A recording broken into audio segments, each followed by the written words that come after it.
qui participent à cette séance ainsi qu'à tous ceux qui visionnent la présentation à partir du site Internet de la Ville de Lévis. Mon nom est Anne Jeffrey, membre du Conseil de la Ville de Lévis. J'agirai à titre de présidente de cette séance du comité de démolition puisque j'agis également comme présidente de l'arrondissement des Jardins. Je vous présente mes collègues membres du comité de démolition. Jean Lamontagne pour l'arrondissement Chute de la Chaudière-Ouest, Michel Turner pour l'arrondissement Chute de la Chaudière-Est. Nous sommes également accompagnés par M. David Gagné qui agit à titre de secrétaire du comité. Cette séance du comité de démolition ne se présente pas comme les séances publiques habituelles. En raison des mesures de lutte contre la COVID-19, des dispositions particulières doivent être prises pour le traitement des demandes de démolition et des séances publiques.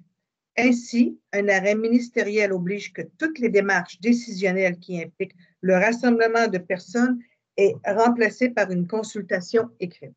C'est pourquoi le comité de démolition doit s'adapter pour le déroulement de ces séances publiques. Vous comprendrez que dans le contexte particulier que nous vivons actuellement, la Ville de Lévis prend toutes les mesures nécessaires pour limiter la propagation du virus. Nous comprenons que ce n'est pas une situation idéale compte tenu de l'importance du dossier, mais nous tenons de prendre les mesures nécessaires pour s'adapter du mieux possible. Rappelons que le comité de démolition a pour mandat d'analyser les demandes de démolition qui sont déposées à la Ville de Lévis. Le comité accorde ou non l'autorisation de démolir un immeuble et peut poser les conditions qu'il juge nécessaires. La demande de démolition pour le bâtiment situé au 5204 5224 rue Saint-Laurent est très particulière. Elle a généré un grand nombre d'avis et de réactions, ce qui illustre bien la sensibilité de ce dossier. Les membres du comité de démolition tiennent à remercier toutes les personnes et les organismes qui ont pris le temps de s'exprimer dans ce dossier. Comme dans toutes les demandes qui sont déposées, les membres du comité de démolition prennent le temps de considérer tous les avis. Je tiens à mentionner qu'aucune décision ne sera rendue lors de cette réunion.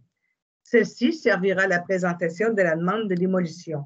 Les requérants ont également été convoqués pour qu'ils présentent leur argument aux membres du comité. Une présentation sera également faite à la suite d'une expertise structurelle réalisée sur le bâtiment, et ce, à la demande du comité de démolition. Par la suite, les membres prendront tout le temps nécessaire pour analyser les informations présentées et réfléchir à tous les scénarios possibles quant au bâtiment et à l'utilisation de la propriété. Le reste du processus vous sera présenté en détail par le secrétaire du comité. J'invite donc M. David Gagné, secrétaire du comité, à procéder à la lecture de l'ordre du jour et à la présentation du dossier. Oui, merci à Mme Jeffrey. Je vais procéder au démarrage de la présentation. J'aimerais qu'on puisse me confirmer qu'on voit bien la présentation à l'écran. Oui. Oui. Très bien, merci. Alors, nous sommes dans la séance du comité de démolition pour la présentation de la demande de démolition de l'immeuble situé au 5204-5224 rue Saint-Laurent. Dans les points à l'ordre du jour lors de cette séance, nous avons le mot de bienvenue. Un rappel du processus du traitement d'une demande de démolition, c'est simplement pour expliquer à ceux qui assistent à la séance comment est traitée une demande de démolition à la Ville de Lévis. Par la suite, nous allons aller à la présentation de la demande de démolition qui va être en 3 volets. La présentation de la demande, la présentation de l'expertise structurelle et ensuite la présentation du requérant. Par la suite, les membres du comité pourront fixer la date de rendu de décision et enfin, il y aura levée de la séance. Il faut rappeler que le traitement d'une demande de démolition ne se base pas que sur des impressions, mais c'est un processus administratif qui repose sur... Ah, est-ce qu'on m'entend bien là? Est-ce qu'on m'entend mieux? Ça coupe. On vous entend mieux, oui. Je vous entends très bien, il n'y a pas de problème. Très bien, merci. Alors, ce que je mentionnais, c'est qu'une demande de démolition, c'est un processus administratif qui repose sur le règlement RV 2017-1656 sur la démolition d'immeubles, ainsi que sur la loi sur l'aménagement et l'urbanisme. Donc, le comité de démolition est tenu de suivre ces balises-là, puisque c'est une démarche qui implique un processus légal. La demande de démolition, elle est autorisée ou refusée par le comité de démolition qui est décisionnel. Et ce comité est formé des 3 membres du conseil de la ville.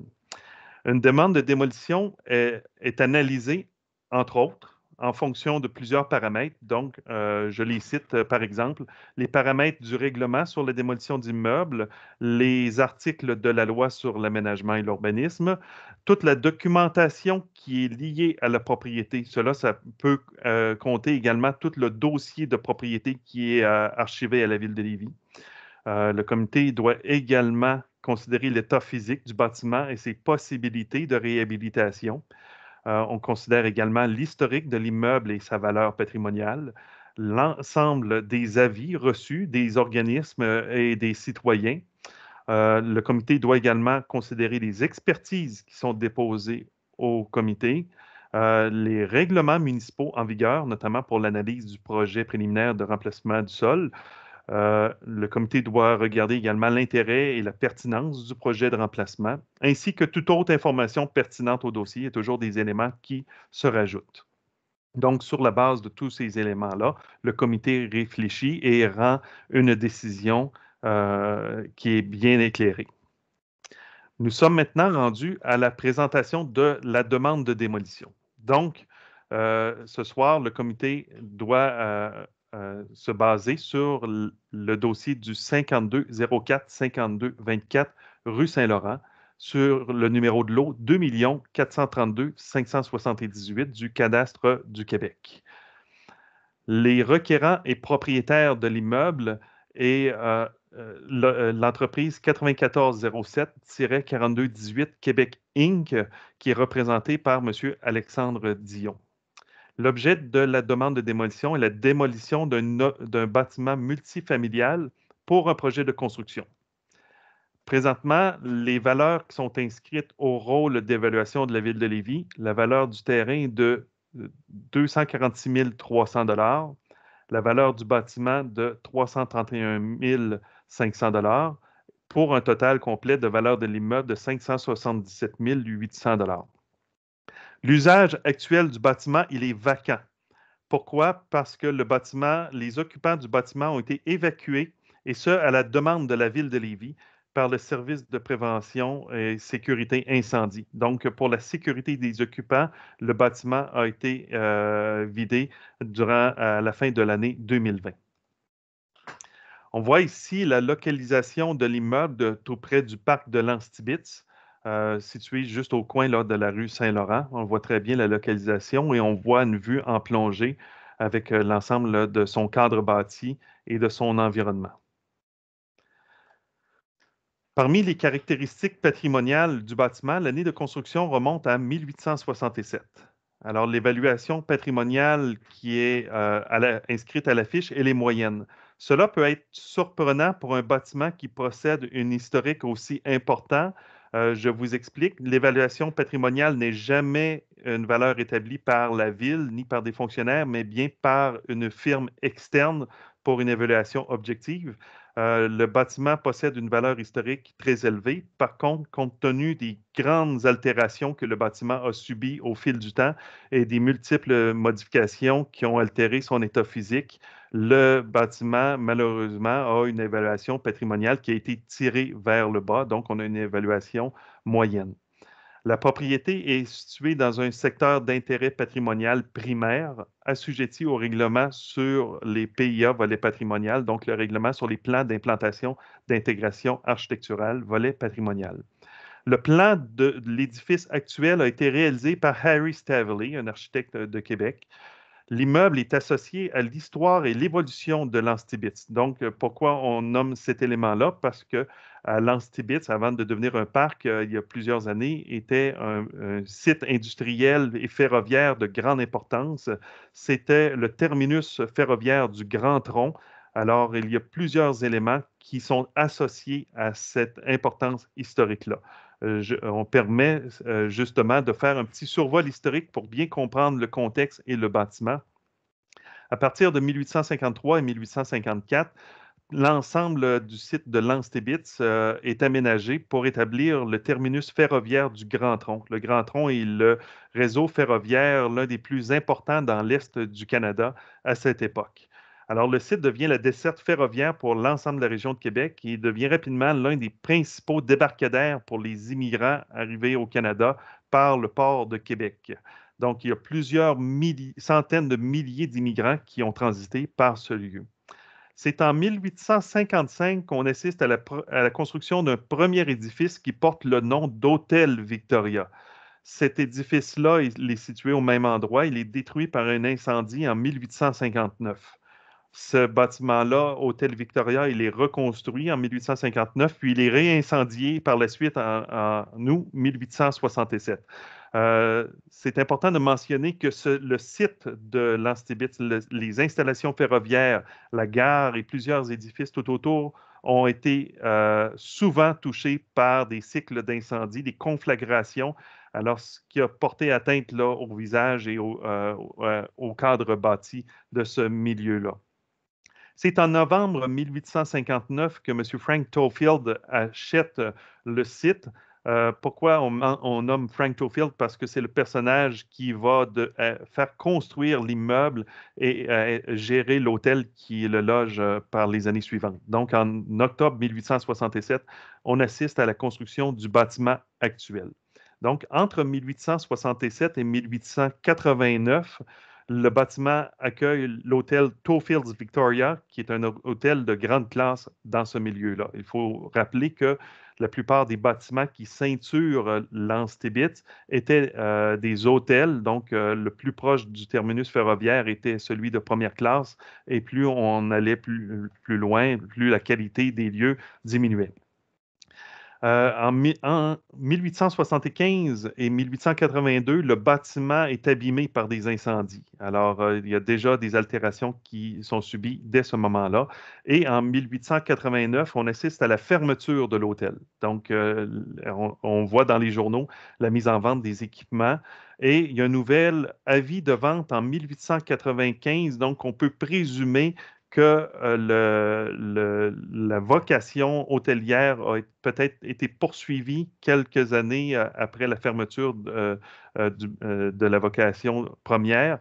Donc, on peut mentionner que dans l'historique du bâtiment, alors il n'y a que 25 années environ qui est utilisé à titre d'hôtel.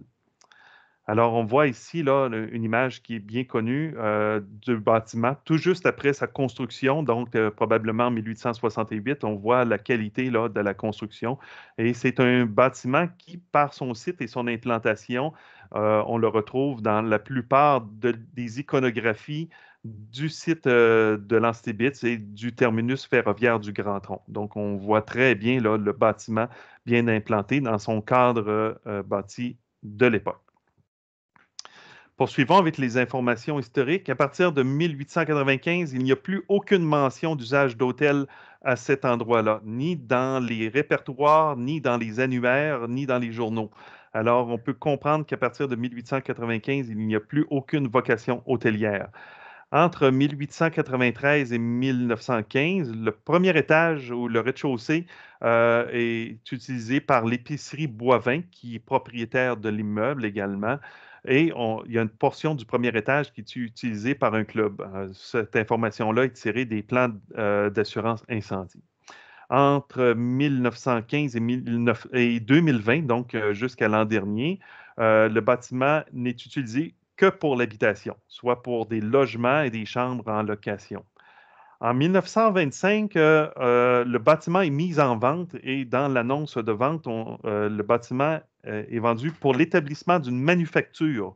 Donc, on peut comprendre que le bâtiment a subi plusieurs altérations et que la vocation industrielle est probablement regardée pour ce bâtiment-là.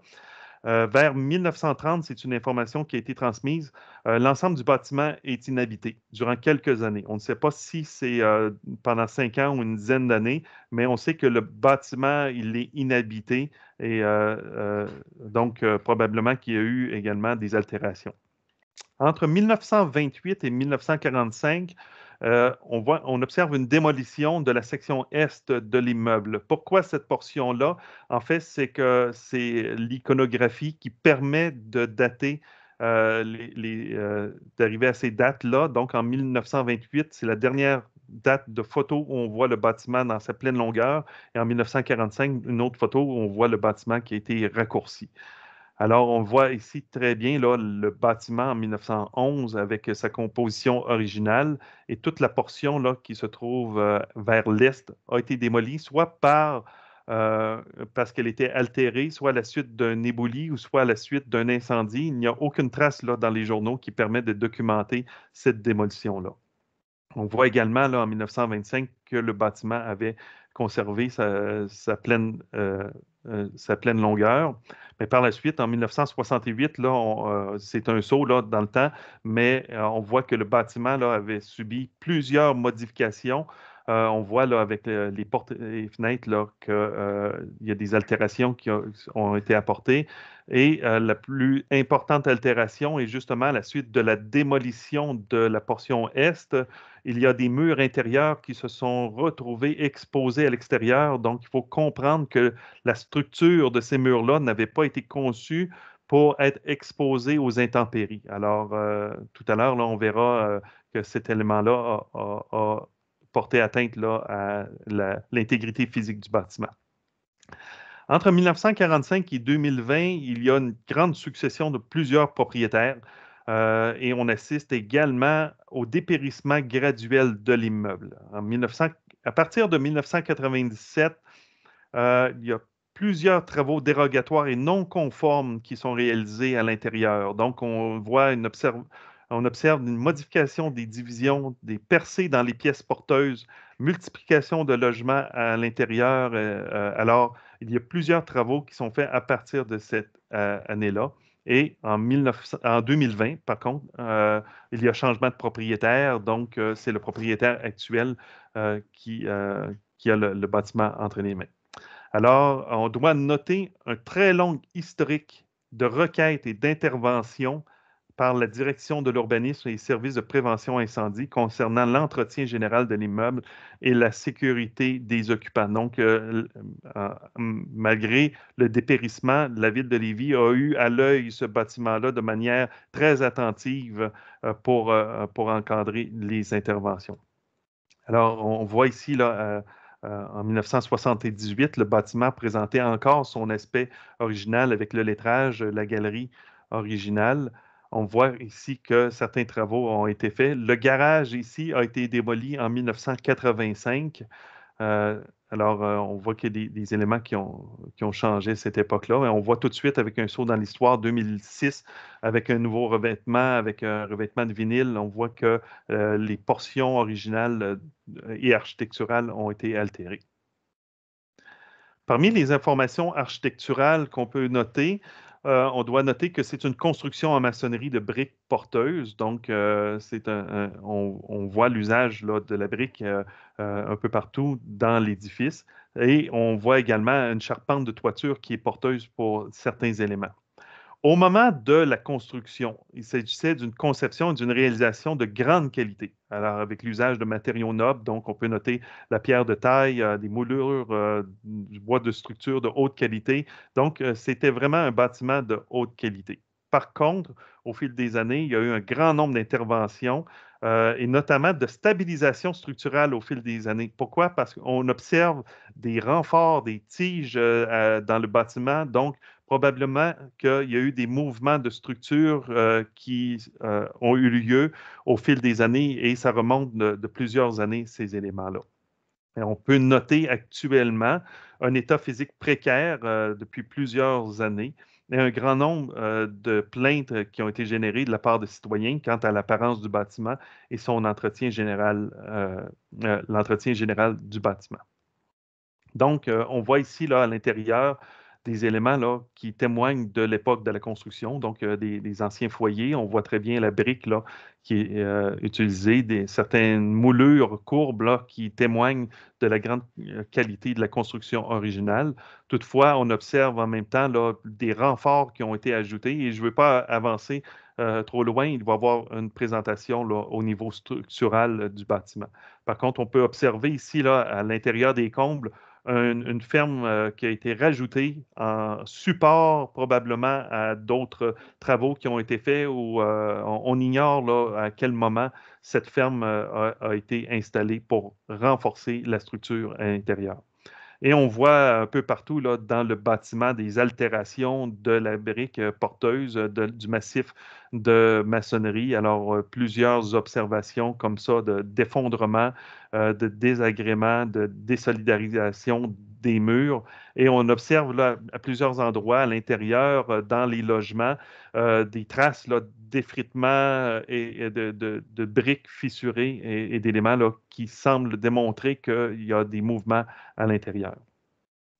Donc, depuis plusieurs années, depuis au moins plus de 15 ans, la Ville de Lévis, par sa direction de l'urbanisme et la direction de la sécurité incendie, suit le dossier de près, a accompagné et a suivi le propriétaire de très près et a mis l'ensemble de sa réglementation en application pour encadrer ce qui a été fait. Donc, il y a un grand nombre de constats d'infraction qui ont été émis. Et pourquoi des constats d'infraction? C'est que une ville, pour s'assurer du respect de sa réglementation, lorsque la réglementation n'est pas respectée, la ville peut émettre des constats. Alors, il y a de nombreux constats qui ont été émis en fonction de l'état physique de l'immeuble, des composantes dangereuses, l'accumulation d'ordures et de biens matériels de manière excessive, une accessibilité dangereuse, des travaux non conformes qui ont été réalisés, plusieurs travaux réalisés sans permis, isolation insuffisante pour être chauffé adéquatement, le non-respect de la réglementation, le dépérissement de l'esthétique de l'immeuble. Donc, il y a eu énormément d'interventions qui ont été faites par la ville sur ce bâtiment-là. Donc, on doit noter également une problématique de négligence et d'entretien généralisé depuis plusieurs années et une absence de collaboration du propriétaire précédent et non pas du propriétaire actuel. Alors, tout cela a donné, on arrive à un résultat malheureux qui est un immeuble à haut risque et à haut risque au niveau de la sécurité de ses occupants. On doit mentionner qu'au niveau sécurité incendie, le bâtiment présente actuellement un niveau critique au niveau de la détection incendie, de la propagation incendie, ainsi que de l'évacuation de ses occupants. Alors, c'est pour ces raisons que le bâtiment a été évacué au cours de l'année 2020. Dans les informations complémentaires, on doit mentionner l'état physique précaire du bâtiment. Une grande difficulté de chauffer le bâtiment également, puisque la plupart des composantes d'isolation ont été enlevées. Alors, à l'intérieur, bien que le chauffage soit en fonction, il est très difficile de chauffer ce bâtiment. Le propriétaire actuel, le requérant de la demande de démolition, a déposé un rapport d'expertise structurale dans la demande de démolition. Ce rapport d'expertise a été réalisé par la firme Douglas Consultant et a été réalisé en avril 2020. On peut noter dans les conclusions de ce rapport plusieurs constats sur la détérioration physique. Alors, je vous les lis. À la suite de l'inspection, nous pouvons affirmer que la majorité des éléments de la structure doivent être consolidés ou remplacés afin de préserver l'intégrité structurelle du bâtiment. Nous avons d'ailleurs interdit l'accès à tous les balcons à la suite de l'inspection, à la structure de ceux-ci présentant des signes de déficience structurelle majeure. Et on note également, à la suite de l'inspection du bâtiment, nous sommes d'avis que l'ensemble de la structure est à consolider. Nous n'avons pas détecté de situations dangereuses dans l'immédiat, à l'exception des balcons. Toutefois, les problèmes généralisés de l'enveloppe du bâtiment ont contribué à la détérioration prématurée de la structure et il n'est pas possible de garantir la sécurité du bâtiment à moyen terme, c'est-à-dire de 3 à 5 ans, sans intervention majeure. Alors, sur la base de ces conclusions, le comité de démolition a demandé une nouvelle expertise structurale de manière objective et neutre à la firme Génie Plus. Donc, la firme Génie Plus a été mandatée pour réaliser l'expertise structurale. Alors, je vais mettre ma présentation sur pause Et je vais demander à M. Marc-André Jacob de la firme Génie Plus de procéder procéder à la présentation de l'expertise structurale. Alors, M. Jacob, je vous cède la parole. Alors, bonjour tout le monde. Est-ce que vous voyez bien mon écran? Oui. Oui, tout à fait. Oui. Parfait. Tout d'abord, je voulais remercier la Ville d'avoir fait confiance à Génie Plus, une firme d'ingénierie qui a été fondée à Lévis. Et puis, je remercie également M. Gagné d'avoir fait toute cette présentation qui chevauche un peu ma présentation en structure. Alors, je vais m'en tenir à des éléments majeurs. Et puis, si vous avez des questions, je vais répondre aux questions à la fin de ma présentation. Alors, le bâtiment à l'étude est l'ancien hôtel Victoria. J'ai mis sur cette page-là 2 photos, une à côté de l'autre, pour bien voir les modifications qui ont été apportées au bâtiment. Comme M. Gagné l'a dit, il y a toute la section arrière du bâtiment qui a disparu. Le bâtiment a subi énormément de modifications. On voit que l'ensemble du balcon principal du premier étage a été démoli.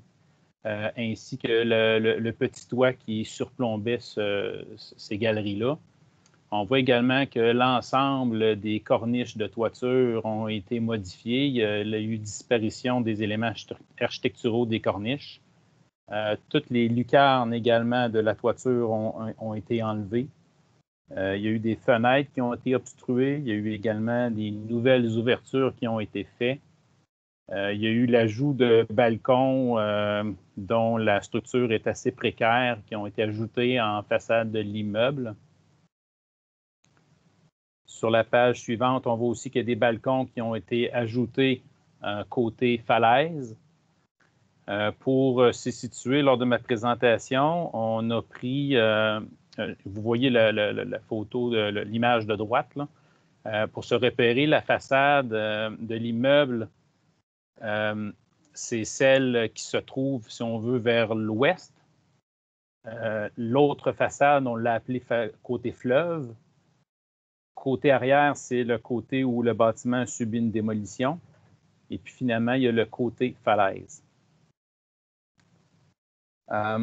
Parmi les grandes modifications, et c'est ce qui fait le plus mal à la structure de l'immeuble, c'est l'ajout de revêtements de vinyle qui est venu tout recouvrir l'ensemble des murs de maçonnerie. Donc, on suppose qu'à l'époque, il y avait déjà un grand travail de rejointoiement à faire de tous les murs de maçonnerie de l'immeuble et c'est très dispendieux. Alors, au lieu de faire un rejointoiement complet des murs de maçonnerie de l'immeuble, le propriétaire de l'époque est venu le cacher tout simplement avec un revêtement de vinyle. La structure, telle que M. Gagné l'a mentionné, la structure du bâtiment, c'est des murs de maçonnerie porteurs. Un mur de maçonnerie porteur, c'est quoi? C'est un revêtement de briques d'une rangée de plus grande densité qui résiste aux intempéries et qui est amalgamé avec un massif de maçonnerie, un massif intérieur de maçonnerie qui est une brique de moindre qualité. Et dans notre cas, le bâtiment, les murs de maçonnerie ont à peu près 22 pouces d'épaisseur.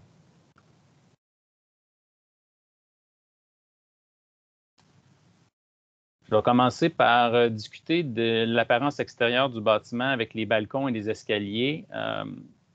C'est un bâtiment qui a eu beaucoup de modifications, comme je l'ai dit, et c'était, comme on dit en bon québécois, rabouté, rafistolé, bricolé. Les balcons arrière ne sont pas conformes d'un point de vue structural. On voit qu'il y a eu des affaissements, on voit que le bois est pourri, le bâtiment a manqué d'entretien. Les balcons, j'ai la même recommandation que l'ingénieur précédent, c'est-à-dire que j'interdis l'accès à tous les balcons de l'immeuble ainsi que les escaliers. Les attaches des balcons, entre autres, sont non conformes. Les balcons ont été fixés à des lisses de bois qui sont pourris, qui sont ensuite ancrés dans le mur de maçonnerie. C'est un état très précaire. Il y a même des étaux de métal qui tiennent temporairement les galeries. Et il y a également une grosse non-conformité pour le dégagement des balcons situés en façade. On voit la photo de droite, les fils électriques qui sont très près du balcon.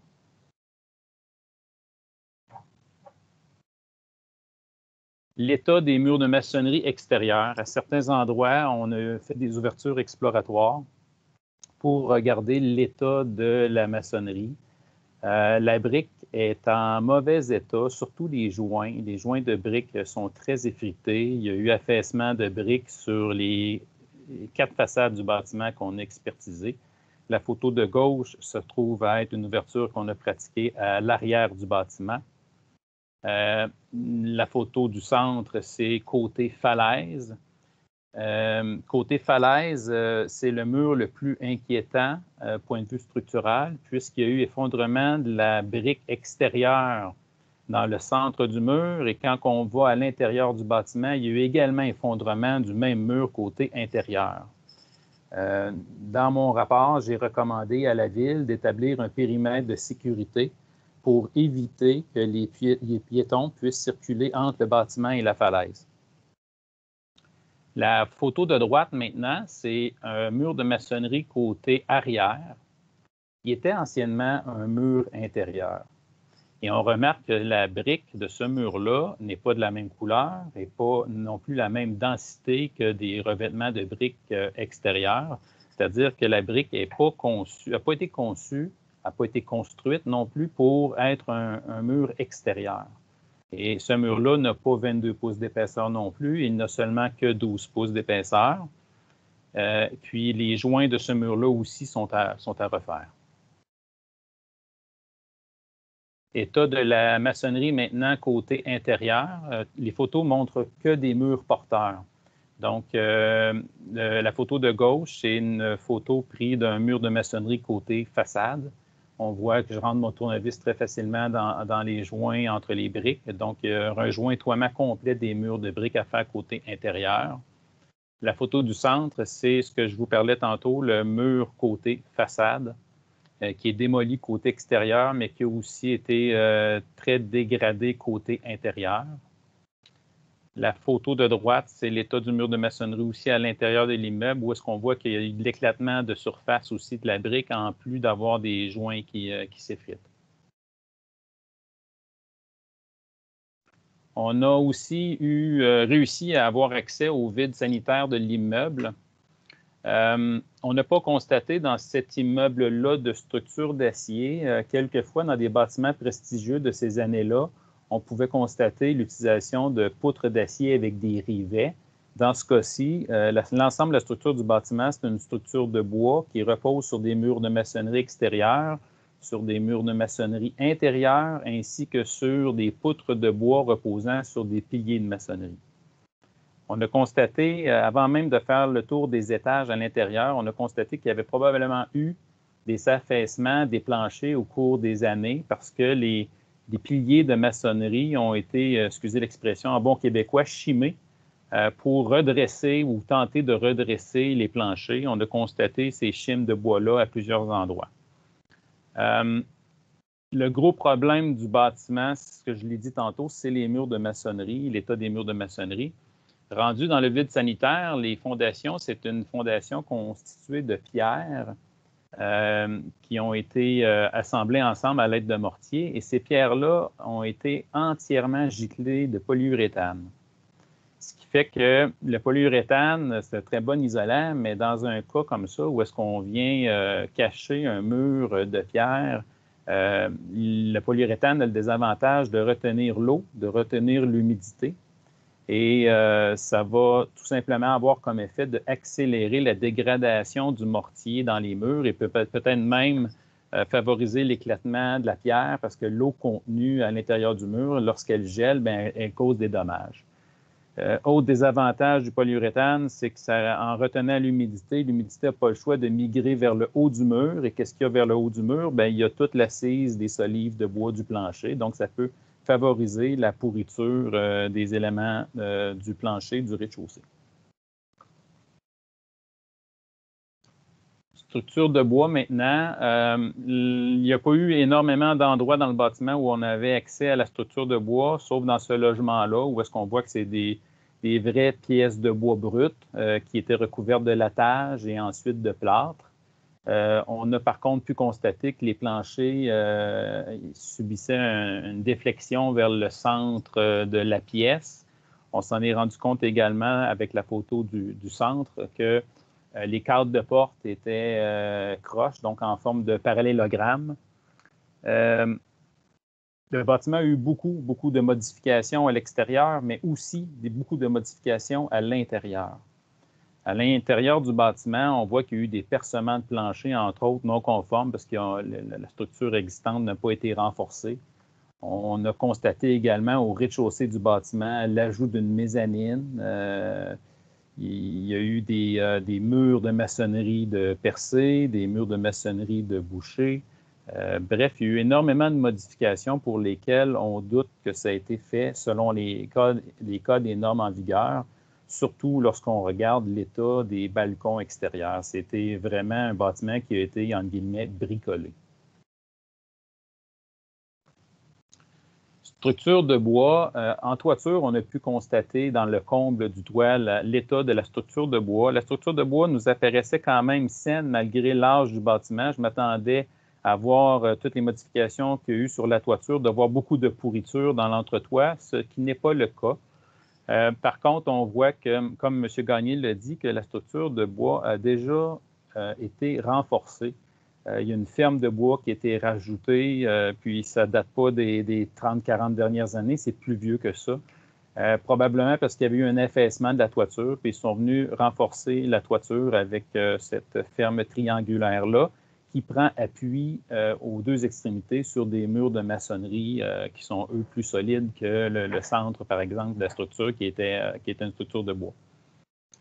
Le problème dans le toit, c'est l'appui des fermes. Donc, encore une fois, on a vérifié l'état des murs, j'appelle ça les murets de maçonnerie. C'est le sommet des murs qui ceinturent tout le bâtiment. Et les fermes de bois qui prennent appui sur ces murets-là, bien, les murets sont en mauvais état. Comme on voit sur la photo de droit, le tournevis rentre dans les joints de maçonnerie. Donc, les joints sont en mauvais état et ils devront être refaits advenant la conservation de l'immeuble. Maintenant, on a fait une évaluation sommaire des coûts de réhabilitation de l'immeuble. On va les énumérer point par point. Le premier point, c'est tous les balcons, les escaliers extérieurs qui sont à démolir et à refaire correctement, un montant de 35 000. Le gros de l'ouvrage, c'est tout le rejointoiement des murs de maçonnerie intérieurs et extérieurs. On a évalué un budget de 330 000 pour les murs de maçonnerie. Et les murs de fondation, c'est plus compliqué. Il faut creuser pour faire le rejointoiement. Et côté intérieur, il faut enlever tout le polyuréthane pour avoir accès à la pierre et pouvoir faire un renforcement adéquat. Afin de limiter les coûts de maçonnerie côté intérieur des murs de fondation, on a préconisé plutôt un nouveau mur de béton qui serait coulé contre la pierre pour éviter d'avoir à tout refaire le rejointoiement des pierres intérieures. C'est un procédé qu'on a utilisé dans le passé puis qui s'avère plus rapide et moins onéreux que de refaire toutes les joints de maçonnerie. Évidemment, pour faire ces travaux-là, ça va nécessiter des étalements temporaires au montant de 15 000 $. Un budget très approximatif pour la structure de bois à renforcer. Présentement, tout est caché, mais on s'attend à ce que lorsqu'on va enlever le gypse des plafonds, qu'il va y avoir plusieurs pièces de bois à renforcer. On a d'ailleurs vu dans la portion côté façade, côté falaise, au niveau du rez-de-chaussée. C'est un ancien entrepôt. Et à cet endroit-là, les solives étaient apparentes. On a vu qu'il y avait plein de solives qui avaient été percées au fil des années. Donc, c'est des renforcements structuraux qui rentrent dans le budget approximatif de 90 000 qu'on a estimé. Évidemment, à ça, il faut ajouter l'organisation de chantier pour 20 000 $, ce qui nous donne un montant de 750 000 $. Il faut rajouter l'administration et profit de l'entrepreneur, 10 % pour un montant de 75 000 $. Et à cette étape-ci du dossier, c'est un minimum. Au départ, on avait mis 20 % de contingent. Je l'ai descendu à 15 % pour un montant de 125 000 $. Ce qui nous fait un coût de réfection de structure à 950 000 plus taxes. C'est important de mentionner que le coût de renforcement structural de 950 000 ne tient pas compte de toutes les autres disciplines. Donc, je ne tiens pas compte de tous les revêtements de plancher, les revêtements de murs. Je ne tiens pas compte de système de chauffage, d'électricité qui est à refaire également. La conclusion de mon rapport a été écrite et répétée telle quelle dans la présentation, fait que je vais me permettre de le lire intégralement. Ce bâtiment a subi énormément de modifications et de transformations au fil des années, et nous sommes d'avis que ces travaux ont malheureusement considérablement diminué l'importance patrimoniale de l'immeuble. De plus, à la lumière de nos observations et de notre analyse, nous pouvons affirmer que les coûts nécessaires pour réhabiliter ce bâtiment seront supérieurs aux coûts de construction d'un bâtiment neuf. Dans ces conditions, et compte tenu des sommes considérables à y investir pour le restaurer, nous ne recommandons pas sa réhabilitation. Étant donné le niveau de dangerosité associé à la précarité du mur de maçonnerie du côté de la falaise et également à la faiblesse structurelle des balcons, nous recommandons de procéder à la démolition du bâtiment le plus rapidement possible. Cette recommandation-là, de plus rapidement possible, c'est justement pour la précarité du mur de maçonnerie qu'on demande à la Ville de faire un périmètre de sécurité dans les plus brefs délais, puis aussi l'interdiction de l'accès au balcon arrière. Ça fait le tour de ma présentation en structure. Je vais recéder l'image à M. Gagné. Très bien. Est-ce que vous avez des questions?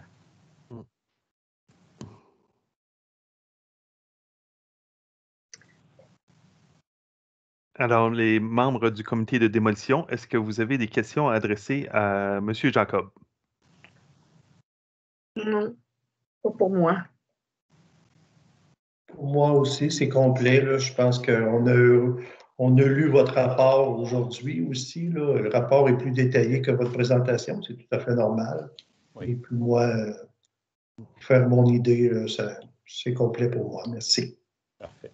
Très bien. Et la même chose pour moi, M. Gagné. Les explications qu'on a eues cet après-midi sont complètes et adéquates pour moi. Merci. Oui, le rapport est complet. Merci. Très bien, merci beaucoup. Alors, nous allons poursuivre avec le reste de la présentation du dossier. J'aimerais qu'on puisse me confirmer qu'on est bien là dans la présentation où on voit présentation de l'expertise structurelle par Génie Plus. Oui. Oui, pouvez-vous grossir un peu, s'il vous plaît? Oui, certainement. C'est en train de se faire en ce moment. Merci. Très bien. Alors, revenons au dossier. Donc, dans les documents déposés aux membres du comité de démolition dans le cadre de cette demande, il y a la lettre de présentation de la demande qui a été faite par le requérant, une copie de l'expertise structurelle réalisée par la firme Douglas Consultants Incorporé, la preuve de communication à tous les locataires du dépôt de demande de démolition. Cela est exigé par la loi sur l'aménagement et l'urbanisme. Il y a des photographies du bâtiment, des plans du projet préliminaire de réutilisation du sol dégagé, ainsi que les copies de tous les avis d'opposition dans ce dossier. Un mot concernant le programme préliminaire de réutilisation du sol dégagé, tel qu'exigé par la loi sur l'aménagement et l'urbanisme à l'article 148.0.4. Les plans qui ont été déposés sont pour la construction d'un immeuble résidentiel multifamilial. Ce projet préliminaire a été analysé au niveau réglementaire, au niveau du règlement de zonage et lotissement, ainsi que le règlement sur la construction. Et le projet a été analysé également en vertu du règlement sur les plans d'implantation et d'intégration architecturale, volet patrimonial. Il y avait des éléments non conformes qui ont été identifiés lors de l'analyse du projet. Donc, le projet ne peut être approuvé pour l'instant par les membres du comité de démolition. Dans les suivis du dossier, le 15 septembre 2020, il y a eu un affichage des avis publics sur le bâtiment et sur le site Internet de la Ville de Lévis dans la section des avis publics. Et il y a 3 avis qui ont été apposés sur le bâtiment. Habituellement, c'est un seul avis qui est apposé à un endroit visible, mais compte tenu de l'importance et de la grosseur du bâtiment, il y a 3 avis qui ont été installés là, bien visibles sur le bâtiment. À la suite de la publication des avis publics, il y a 9 avis d'opposition qui ont été déposés en temps requis. Donc, tous les avis ont été déposés aux membres du comité de démolition qui en ont pris connaissance. Alors, c'est ce qui conclut la présentation du dossier de demande de démolition. Nous serions rendus à la présentation de l'audition du requérant. Alors, nous cédons la parole à M. Alexandre Dion, qui est propriétaire du bâtiment. Alors, Bonjour monsieur... à tous. Tout d'abord, je dois dire merci à M. Gagné de la Ville de Lévis pour sa présentation et ainsi qu'à M.